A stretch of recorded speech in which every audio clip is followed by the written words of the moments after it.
Hey, good morning, fellow Retro Bros, WWE Universe. How you doing? How y'all feeling today? Hmm? I know how I'm feeling. I'm feeling pretty oozy. Are you? Yeah, I'd say I am. Sweet 16. That's right, Sweet 16. Retro RawDown going smooth and steady. That's right. A special Sunday morning edition. That's right. Coming to you live from my home here in Toronto.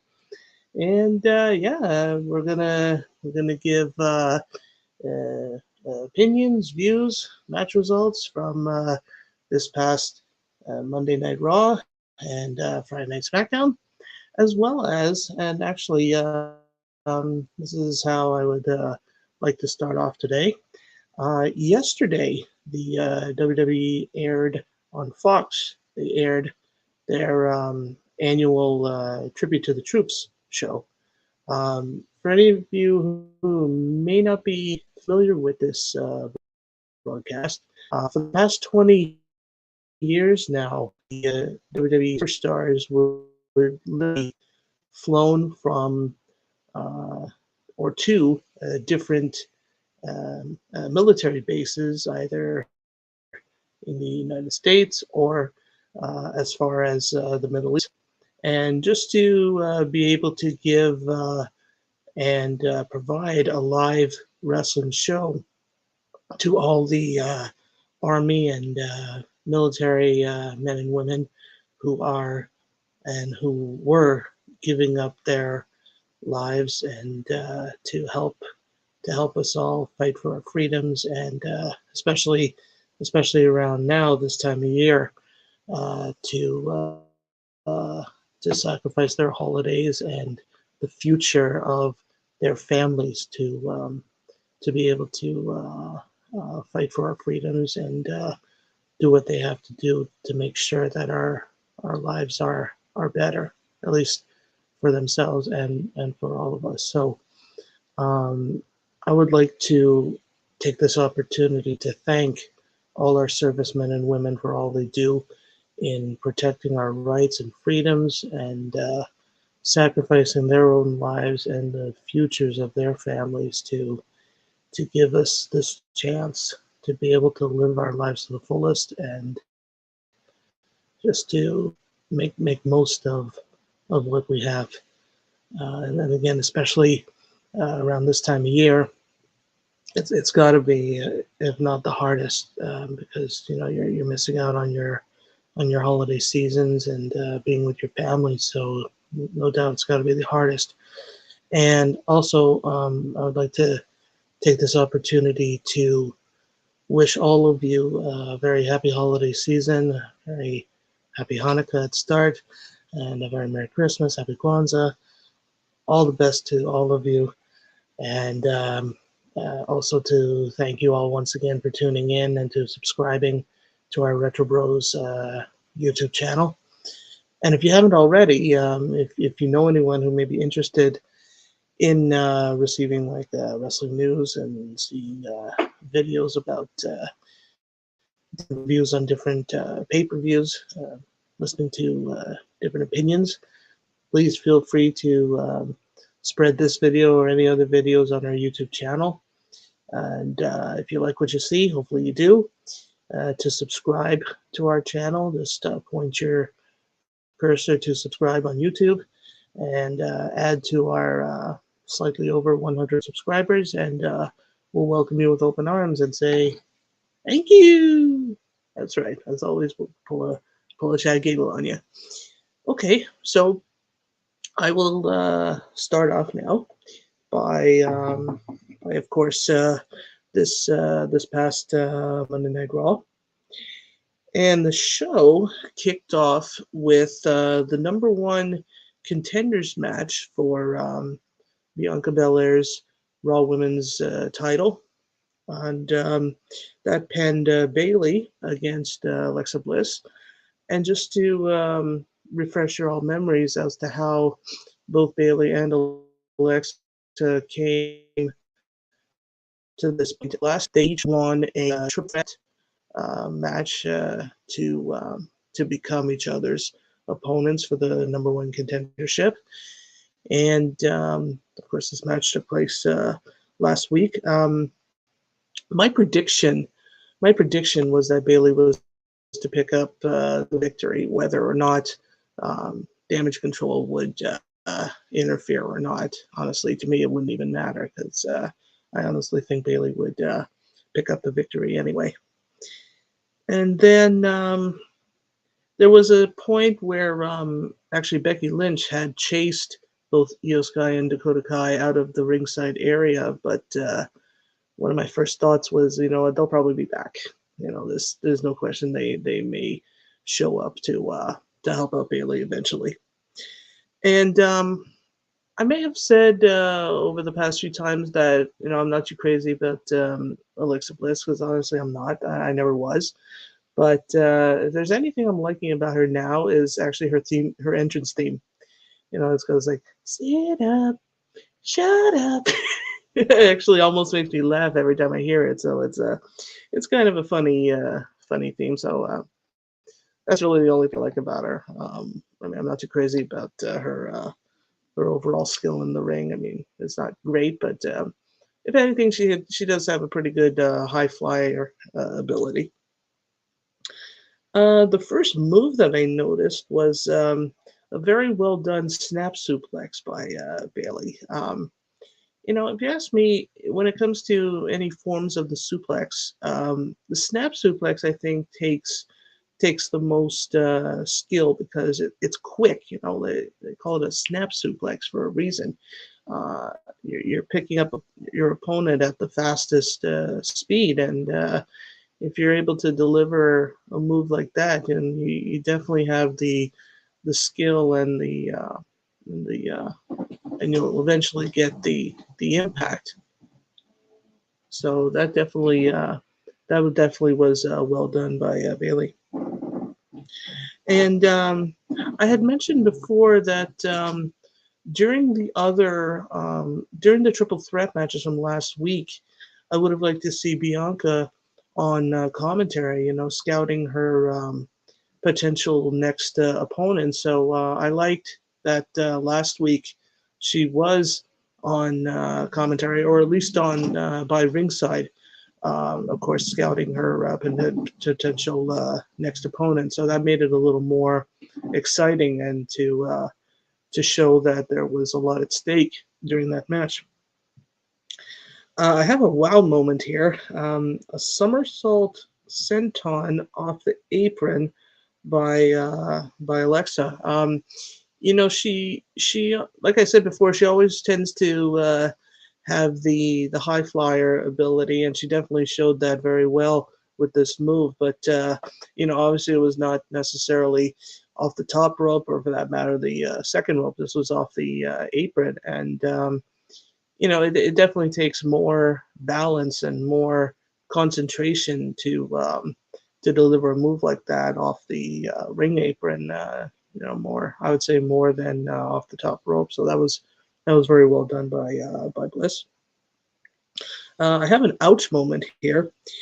Sunset flip by Bailey whacks Alexa's neck into the buckle. Now, most of us may know that, you know, the turnbuckles, of course, they got padding on them, but uh, you know, whether it's a very thin layer or a thick layer is anyone's guess. But you know, that's a steel ring behind that padding. So you know, if you have as much impact as Bailey did with this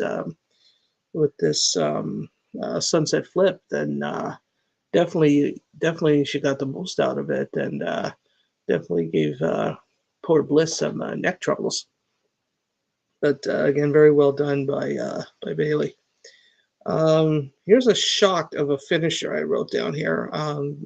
Despite Alexa losing her footing while climbing the rope, so it looked like Bliss was going for the twisted Bliss, but she had lost her footing going up the top rope. She did eventually was able to deliver twisted Bliss and pick up the victory. So again, I was very shocked that it was Alexa who turned out to be the victor. And you know, I did say that even if whether or not damage control were to interfere or not, then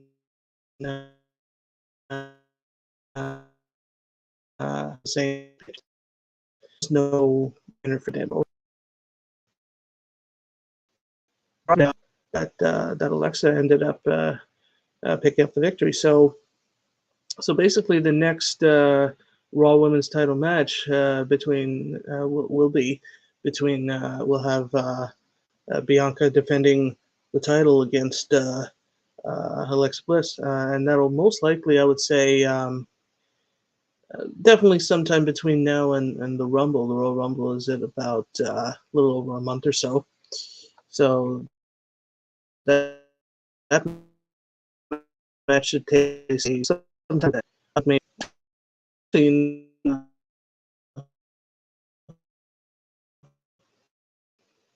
of 2022. It's always exciting to end off the year by a title match. So yeah, that wouldn't be a bad idea. So again, the last Raw of 2022 would be on in a couple weeks. So the 26th. So actually, you know what? It would be just over a week from now. So keep an eye on that. I would think that will most likely going to take place. Okay, so the next matchup here pins the phenomenal one himself, AJ Styles, against the shusher, if you will. Thank you, Mr. Chad Gable, the master Chad Gable, if you will. And if you all remember from last week, of course, there was the appearance of well, actually, it was the SmackDown before that, the appearance of Kurt Angle, bringing out the milk truck and giving Gable and Otis a spray or two of milk, and I just found it kind of strange. You know how Chable, you know how Gable gives Otis like a big kiss on his cheek, right?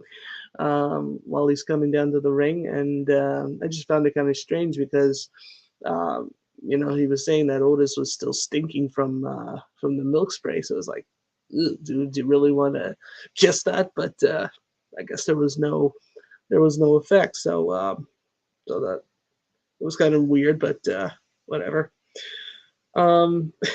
Speaking of shushing, I have a funny moment here. Styles shushing Gable after delivering a drop kick. So, it's always funny when I guess it's always funny when other superstars pick up their at least their opponents' catchphrases or things, right? So it was pretty funny to see, AJ being the veteran, of course, and doing what he feels he had to do to at least get into the mindset of Gable. So, of course, after this drop kick, he was like, "Shush!" So that was pretty funny. There was definitely a lot of mat wrestling skills by Gable. He was showing off, of course. It was a perfect way to show off his Olympic wrestling background, because he was an Olympian apparently back in 2012. He competed in the Olympics for wrestling, and he had a few, or at least a couple of moves put together. It says here, excellent mat wrestling skills shown by Gable with a headlock into a gator roll, and a headlock is a simple move, but again, converting it into a more not necessarily a powerful move, but a move that has a little more effort to put into it, like a gator roll. So that was very well done by Gable. And then here I have an amazing counter into an ankle lock by Gable from a calf crusher by Styles, or a calf crusher attempt by Styles, and countered again with Styles applying the calf crushers. So, back and forth, back and forth. Both of them were able to show their skills off very well. So I would say I would say this is actually at least so far at that point it was the match of the night. Very well done by both superstars. So with all this countering and countering, eventually Styles was able to deliver the Styles Clash, his finishing maneuver, so that gives him the victory. And no question, that victory was simply phenomenal.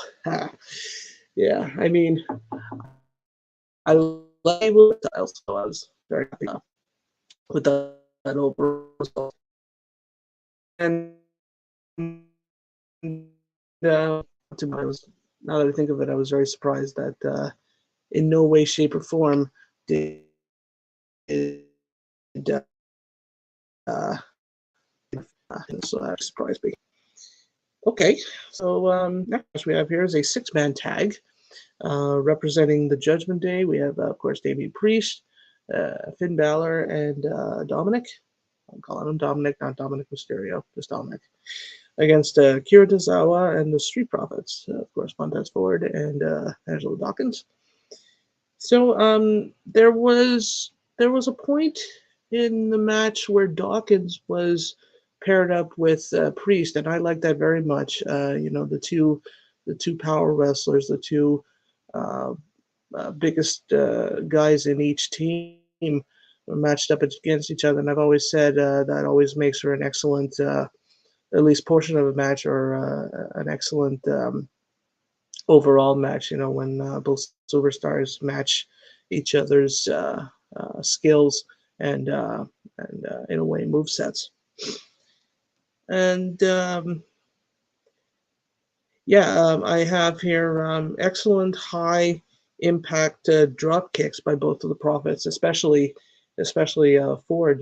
Ford being the more high flyer and acrobatic type of superstar.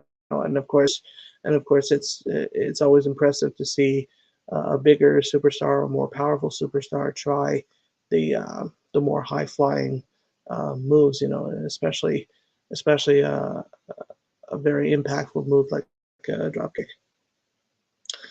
Then I have here the way the match ended was I have here a high risk maneuver attempt by Tozawa turns into a razor's edge by Priest, which helps Dominic pick up the victory. So no question there was excellent teamwork by the Judgment Day. They were of course the more put together faction, whereas Tozawa and the Profits were just, if you ask me, just put together for the sake of the match. But of course the Profits are familiar with each other. But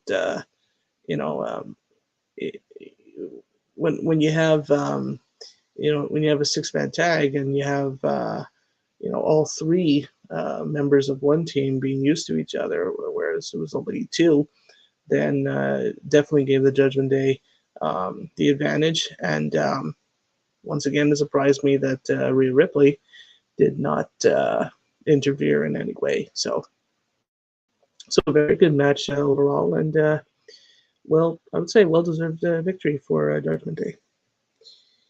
Okay, next match we have here was Glenn representing Damage Control, Io Sky, and she went up against Candice LeRae. And I can safely say that besides Bayley in singles competition, I would say out of Io Sky and Dakota Kai, I would say I enjoy watching Io Sky more in singles competition more than Dakota, because I find Io to have overall a better move set and ring awareness and wrestling savvy a little bit more than Dakota. So Io Sky is an amazing athlete and superstar to watch. I have a good move here. Step up on Io Sky's back into a senton by Candice. So that was very well done. Again, very that definitely takes a lot of I would say again ring awareness and skill. So and I've always said that two moves put together into one is always amazing. So that was uh, very well executed move by Candace. And then here, yeah, this this was interesting to me too. Of course, I was leaning towards Io Sky to have the advantage, but I was noticing Candace had very much her moments. At least I would say throughout most of the match, she was very dominant. Taking over most portions of the match. So that was very impressively done by Candace. And then definitely I've gotten impressed with uh, Io Sky's finishing move. It's an awesome, very well put together moonsault, and thanks to that, she picks up the victory. But I gotta give it to Candice. She definitely had her moments, and like I said, she was very dominant through most of the match. But and and once again, I was surprised. No outside interference by uh, rest of members of Damage Control. So even despite that, with Io Sky's skill and ability, she was able to pick up the victory. So very good victory. Not a bad match overall. Then next match we have here is Elias against Solo Sikoa.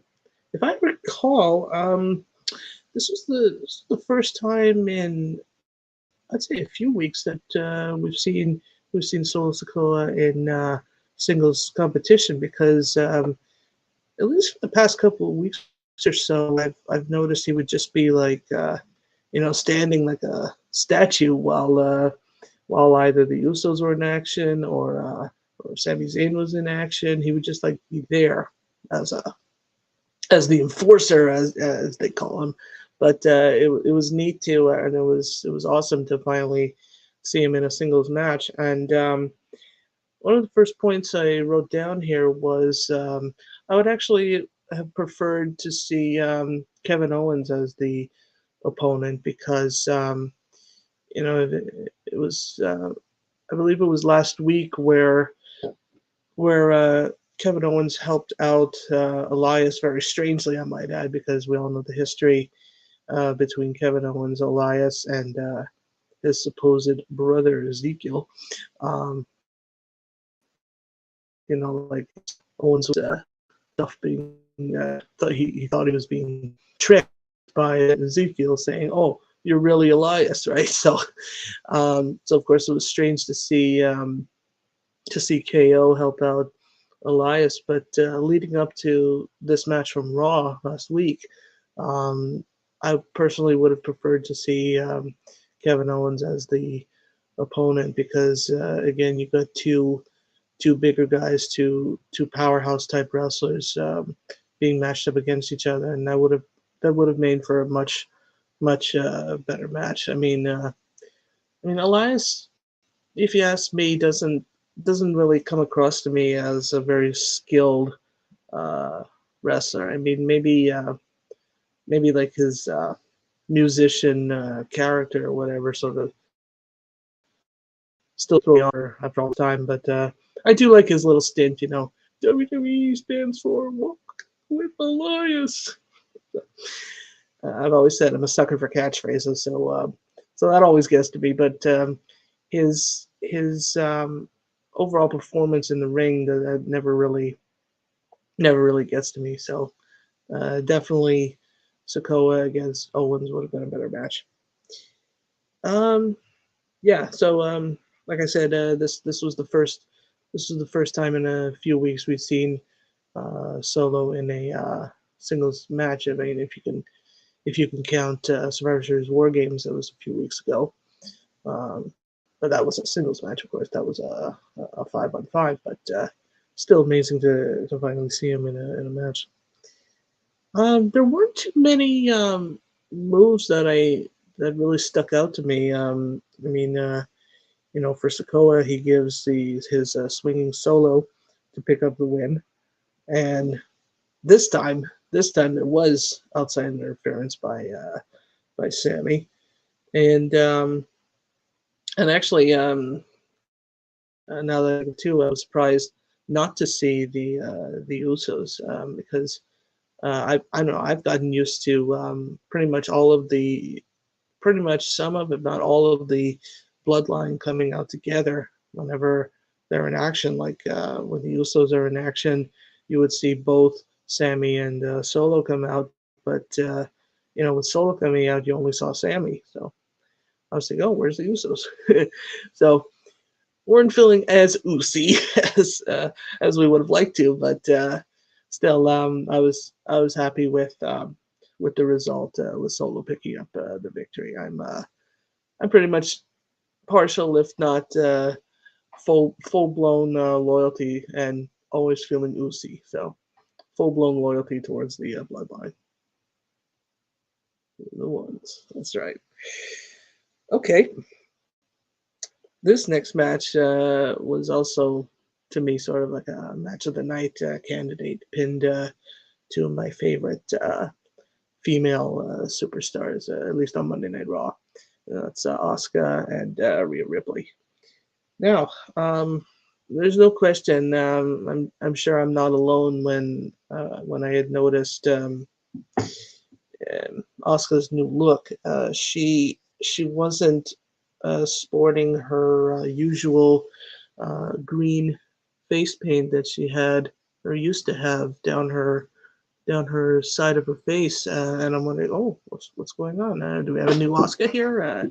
Is it to make her look tougher, or I don't know? But I actually read up on this a little bit, and unfortunately, it turns out she just wasn't, I guess, as focused or as they said, like as dangerous as we once knew her as, because she was once known as one of the most feared and revered superstars in the women's division. Like she had an undefeated streak when she was women's champion, and very well rounded superstar. I'll always love her. She's fun to watch and an amazing athlete, but unfortunately, with this latest match, she just didn't seem to be as into it as usual, and it turns out she's actually going to take some time off. She's not injured or anything, but some superstars go through this. They just need a break, like we all do, like from our jobs and stuff. So it looks like she's gonna go on. Maybe you can call it a hiatus, and definitely gonna miss her. So if that's the case, I'd love to see maybe a Royal Rumble return, and and if that's the case, maybe even a repeat of her Royal Rumble performance. She was, as far as I can remember, she was the first women's Royal Rumble match winner back in 2018. So be cool there, my Empress, and we all miss you, and we can't wait to see you soon in the ring once again. So when it comes to the match with Rhea, the first move I noticed from her back, like she was flat on her back, there was a kick from Rhea to the back of Asuka's head. So it was like sort of like an enziguri or a Pele kick that AJ does, and being flat on your back, looking almost unconscious, and be able to do any kind of move is amazing. So that was a great move by Rhea. And I have an ouch moment here. Spear into the apron by Rhea, but we can thank little Dominic for that. Dominic gives like a little distraction towards Asuka, so that gave Rhea the window to deliver a pretty impactful spear. I can't recall ever seeing a spear done by Rhea, so pretty much a new move, and I would keep that in her arsenal. Like she's overall very very tough and well rounded. So I would definitely keep that as a more frequent move to be delivered. So well done by Rhea, but again, we can thank Dominic for the distraction, or maybe we can't. I wasn't happy, but I was happy with the move, I guess. And then um, of course, Oscar being distracted by Dominic, she eventually gets the slight edge by the blue mist in Dominic's face. But despite that, um, Rhea is able to deliver the Riptide and pick up the victory. So definitely, this was a good match. Again with two of my favorite female superstars. But of course, if Dominic wasn't involved, then it would have been a much better back and forth type of match. So it would have been much better without Dominic at ringside. But of course, you can't break up the Judgment Day, so whatever. But again, great victory for Rhea. All right, the last match we have here from Raw was the number one contenders match for the U.S. title. So to determine Theory's next challenger for the U.S. title, gets Bobby Lashley against not Seth Rollins, Seth freaking Rollins. Yeah.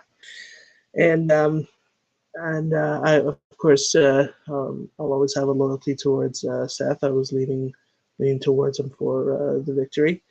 But now that I think of it, it wouldn't be a bad match again to have him in a triple threat, and in a cage, actually in a steel cage, would be amazing, because actually in a couple of weeks now, I will be heading to a Monday Night Raw house show, and supposedly I'm going to see Rollins and Lashley in a steel cage as part of, I believe it's like a double main event. And it's interesting. This match kept on changing. It was going to be the three of them in a cage, Lashley and Rollins, for the U.S. title in a cage, but they changed it now just to Lashley and Rollins. But nonetheless, you know, Theory's now pretty much waiting in the wings for his next challenger. Now, he wasn't at ringside, or for that matter on commentary. He was watching in the back. During the match, there was a couple of points where they had him on camera, and he was watching like this big screen TV from his locker room. So that, of course, made it a little more interesting. Um, yeah, you know what? He has a big mouth too, and I would have actually liked to hear him on commentary. Scouting his next opponent, just like Bianca was for the number one contenders for the women's title. Okay, the first move I noticed was knee to face off apron by Rollins, and if I'm not mistaken, he's actually done this move quite often, but it stood out to me because, again, the concentration and the skill that it takes to deliver any move off the apron is very impressive. So great move by the Visionary, and of course an impressive suplex by Lashley. If you ask me, with the suplex, if you can get your opponent like straight up and then all the way down like that, then that gives the most impact from the suplex. So that was very well done by Lashley, and actually, no surprise that it was delivered by Lashley, because of course he was the more powerful of the two. And of course, the Falcon Arrow has become, I would say, one of Rollins' signature moves, and he did that very well. I would say more impact than usual. And then I have here a higher height and impact with the frog splash by Rollins. So, it almost looked like a from the heavens that what Montez Ford of the Prophets does. His finishing move is a a very high frog splash onto his opponent and usually picks up the victory. The frog splash is incredible, high impact and high risk maneuver.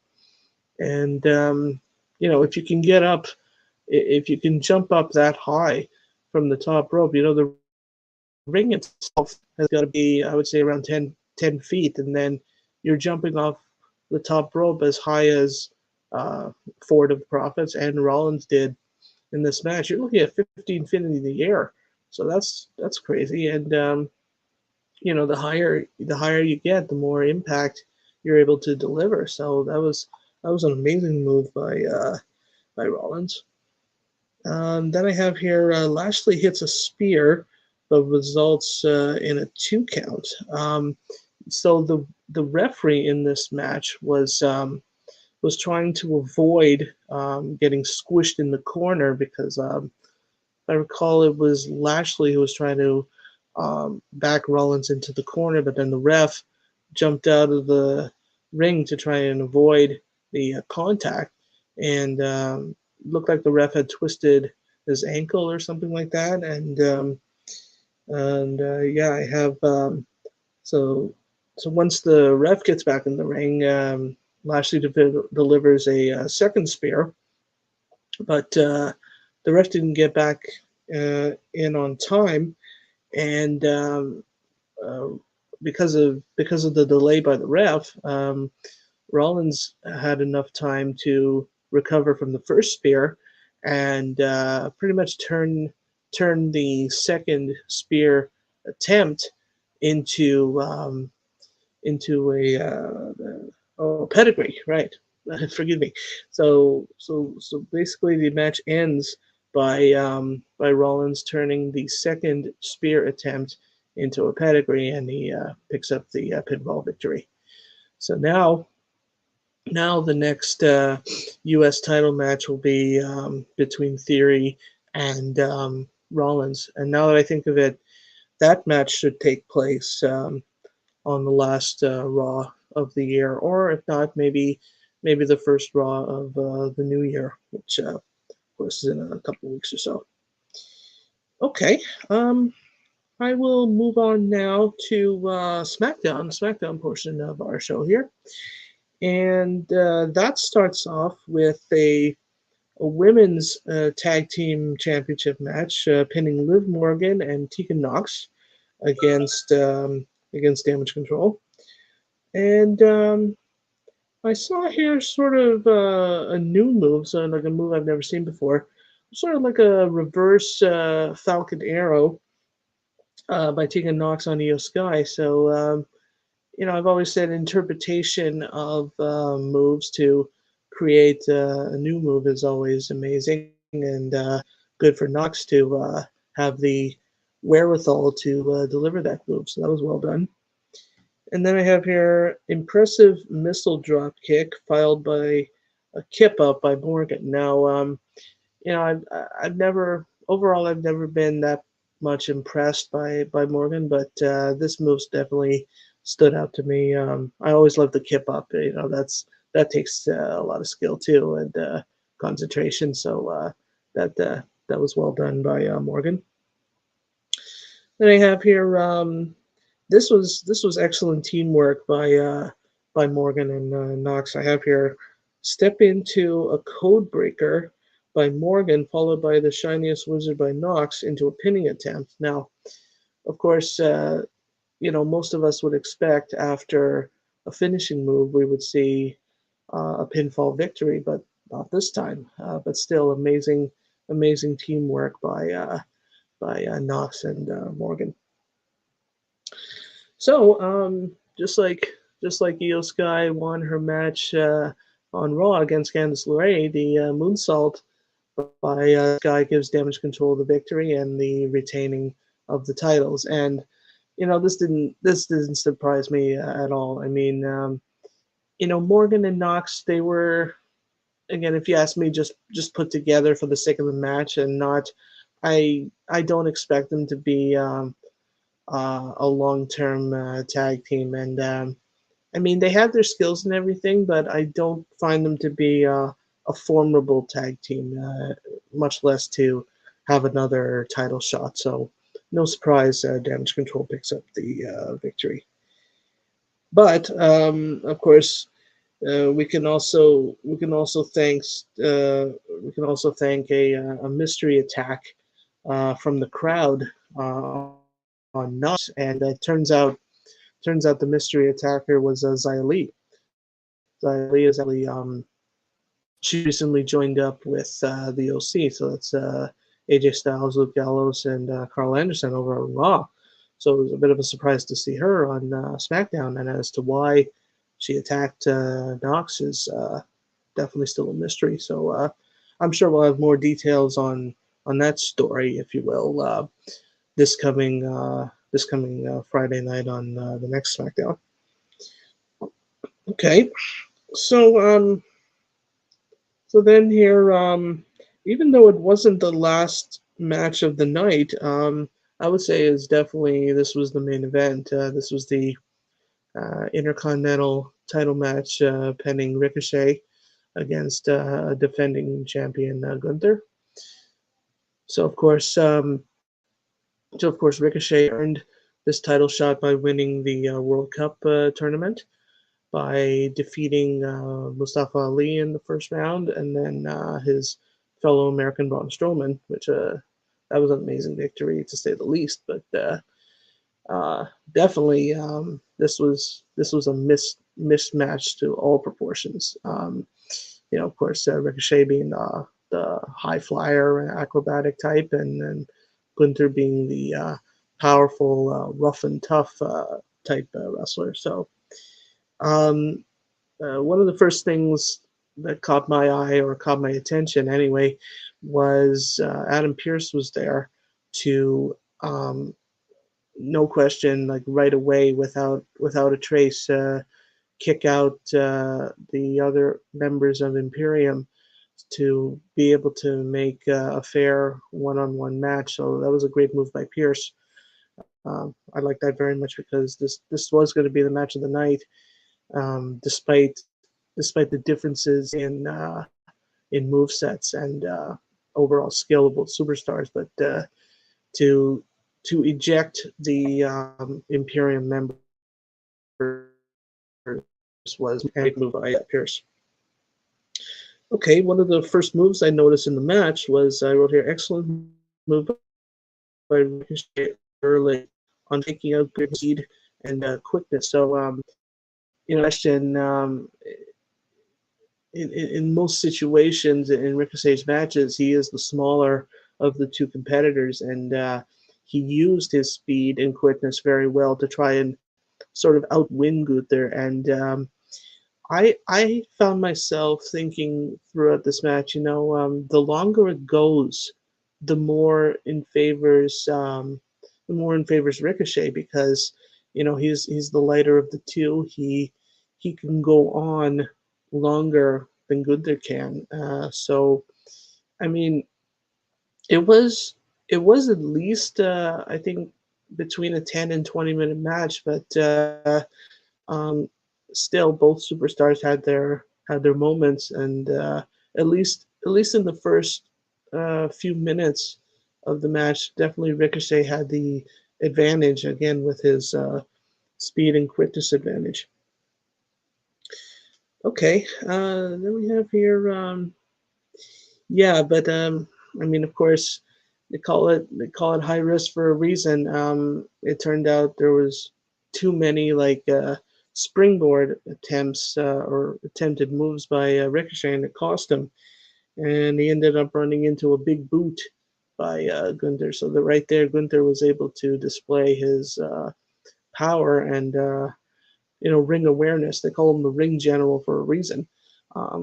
He's not necessarily a rookie. I mean, he's been in the ring for I'd say at least a couple of years, but a move like that, I would say, sort of gives him like veteran status. He's displaying himself like a more veteran type superstar. So like someone who's been in the ring for maybe like more than 10 years. You couldn't tell at that point that he was just he had only been in the ring for a couple of years. So good move by Gunther. Then here, and then here, and again, two different moves put into one. I noticed again, this was a spinning backbreaker followed by a Boston Crab on Gunther, an ouch moment. So, you know, with a high flyer like Ricochet, if you take out not just his legs but his back, this was a backbreaker into a Boston Crab. So you definitely take out both the back and the legs. So with a high flyer like Ricochet, you're definitely taking away a big portion or ingredient, if you will, of that particular of like the high flying aspect of Ricochet's move sets. So very well put together move by Gunther. And I noticed a suplex attempt by Ricochet on Gunther. No, not happening. I mean, good for Ricochet for pulling the attempt, but it was not going to be done. There's no question. Gunther was giving away at least 50, maybe 60 pounds difference, and there was no way Ricochet was going to lift him up like that. At least into a straight up suplex like what I was talking about before. So definitely wouldn't be able to deliver the impact needed to deliver this move. So that wasn't happening. And then he noticed Ricochet celebrating a little early. It was, oh, I have a viewer here. Hi. So yeah, I noticed Ricochet was like celebrating and going like, "Oh wow, I'm gonna do this," towards the crowd, but that cost him as well. I don't know if y'all remember JBL, his clothesline from hell. That's pretty much a clothesline from Gunther, like as much, if not more, impact from that clothesline from hell. Like his clotheslines are very, very highly impactful moves. And unfortunately, thanks to Ricochet celebrating too early, he runs into that. So that in a way knocked him out, but not necessarily. And a shocker was, if you ask me, the fans, including myself, were as shocked as Gunther was when Ricochet kicked out of a power bomb. And a power bomb is definitely another a highly impact move. And even after delivering that, Ricochet had the wherewithal to kick out. So that was amazing. And it was a overall it was a pretty good match. Yeah, it was like back and forth. Both superstars had their moments, but Gunther ends up delivering his last symphony finishing move to pick up the victory and retain the Intercontinental title. So here's a little opinion poll for all of you. Who do you feel should be Gunther's next challenger? And actually, I just thought of someone right off the bat. I'd go with Braun Strowman. He was, if you think about it, he was kind of screwed out of the title shot because after his loss to Ricochet, I can't recall now who we could thank the distraction for, but Strowman had a good shot at it, and of course that would be an amazing match. Once again, two powerhouses going for the title, so definitely Braun Strowman would be a great next challenger for Gunther's Intercontinental title. And if that happens, let's add another title match to either the last SmackDown of this year, or maybe the first SmackDown of next year. Okay. Now, speaking of the last match of the year, it was announced that the Usos would be facing Kevin Owens and a mystery partner, and I'm gonna be honest. To my disgust, that mystery partner turned out to be John Cena. It was announced, I think, a couple of weeks ago that Cena was going to be at the last Friday Night SmackDown of this year, and I guess uh, I guess it's okay that it's a little more exciting. He's going to be in a match and not just running his mouth and oh, I could I am John Cena. So he's actually going to be in a match, and tagging up with Kevin Owens is kind of strange. I mean, I honestly don't think they're going to be a formidable tag team. I mean, if you ask me, Kevin Owens can find a better partner than that. So, um, I mean, in a way, a part of me is looking forward to that match, and a part of me is not. So, that should be interesting, of course, to see Cena wrestling for the first time in quite a while. Okay, so speaking of last, here's the last match from this past Friday's SmackDown. It was a triple threat tag team match with Legado del Fantasma and Hit Row and the Viking Raiders.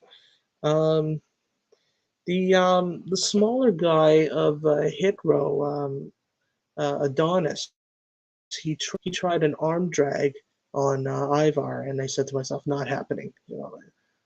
Uh, Eric of the Raiders is big, but this Ivar is huge, and Adonis is like a little, almost like a stick person compared to even his tag team partner Top Dollar. So there was no way he was gonna uh, lift Ivar in any way to deliver even a simple move like an arm drag. No way. I have a wow moment here. Springboard clothesline by Ivar off second rope. Um, I remember commenting specifically on a bigger and more powerful superstar of Damian Priest. He tends to deliver a lot of springboard moves off the ropes, and it's always impressive to see the bigger guys do moves like that because you'd only expect, let's say, guys like Ricochet or Rey Mysterio, for that matter, to deliver moves like that. So when you see bigger guys do that, it's always more impressive. So for a guy Ivar's size, that was amazing. Then I have here. Now, this was scary too. This suicide dive by Top Dollar. Now, a suicide dive, again, you see lighter guys like the New Day's Kofi Kingston and even Dominic too do a move like that. But again, a bigger guy like Top Dollar to do that was incredible. And I mean, you know, the more impressive thing was that he attempted to do it, but he may not gotten the impact he wanted from it because it actually didn't look like he landed on like the members of the other teams as much as he wanted. So, but still an amazing attempt overall. Okay, so the match ends by Hit Row giving their heavy hitter finishing move by the smaller guy Adonis, and that gives Hit Row the victory and a tag team title shot for next week against the Usos. Um, I don't know. I definitely don't think Hit Row will champion. I've always said anyone else to who will eventually pick up the victory against the Usos and end their history-making tag team title reign. It's anyone's guess, but I I don't think Hippo will come up with that victory. But we'll wait and see. Um, but once again, in terms of adding title matches to um, either the last SmackDown of this year or the beginning of next year. If this tag team title match is going to go on this coming Friday for SmackDown, I honestly think they should save it for the last SmackDown of this year or the first one of next year, making it a little more exciting. And of course, title matches are always exciting, but to have it on one of those shows would be a little more exciting. All right, folks. Ladies and gentlemen, boys and girls, children of all ages, that ends my time here for today. Uh, thank you. Thank you all for tuning in and again subscribing to Retro Bros YouTube channel. And again, if you haven't yet, please feel free to do so. Hopefully, you've enjoyed what you saw here today and what you'll see in the near future. I should be back this coming weekend for our next Retro RawDown show. And hopefully, my Retro Bros podcaster, podcaster CJ will be back. I said I miss him, and I do. And I hope to see you all here too. So, listen, you all take care, be well, and again, have yourself a very happy holiday season. And we'll see you all soon. Take care.